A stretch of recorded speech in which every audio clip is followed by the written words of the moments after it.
là c'est la fosse de réception. Les camions collectent les déchets que les habitants ont sélectionnés. Les camions arrivent ici.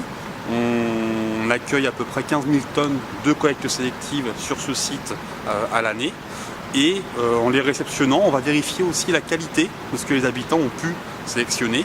Parce qu'on souhaite vraiment travailler dans des centres de tri sur des déchets qui sont secs et propres afin de pouvoir les séparer et ensuite les recycler dans de bonnes conditions.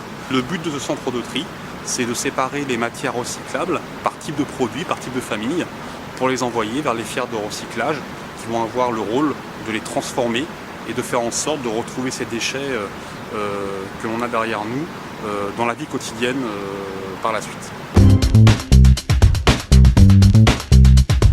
Alors on se retrouve dans le cœur du centre de tri, sur la première étape où on va s'occuper de la séparation des matières sélectionnées par les habitants.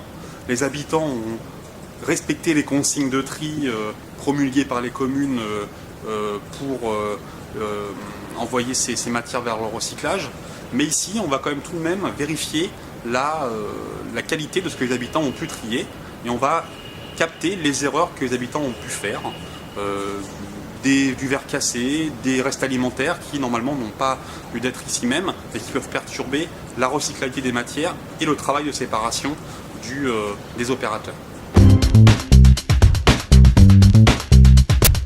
Alors ici on se retrouve dans la deuxième étape du centre de tri des collectes sélectives, on est sur la partie mécanique où on essaye de travailler sur le poids, la taille et la forme des déchets pour les séparer et les préparer avant la captation des opérateurs sur l'étape suivante. Donc on a des déchets plus légers comme les papiers, plus volumineux comme les bouteilles, et on va jouer sur cela pour essayer de les séparer, de générer deux flux distincts pour les opérateurs juste après, pour les séparer.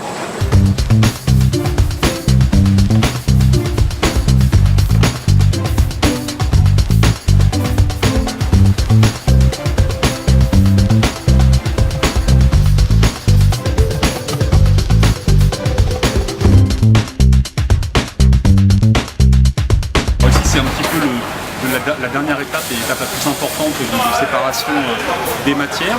Ça justifie le travail des citoyens sur leur récupération des déchets recyclables. Et vous avez des opérateurs de part et d'autre des tapis qui vont séparer les déchets pour les envoyer vers les filières de recyclage par la suite. Donc, comme on a vu sur l'étape précédente, les machines ont essayé de séparer les flux par forme, par poids et par taille. Donc on se retrouve avec un premier tapis avec une majorité de déchets creux, avec en priorité des bouteilles en plastique. Sur le tapis le plus loin, on a une majorité de déchets plats avec des papiers. Et les opérateurs vont séparer les matières en fonction du nombre important de produits sur le tapis.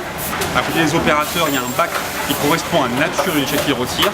Et chaque bac correspond à une zone de stockage en contrebas.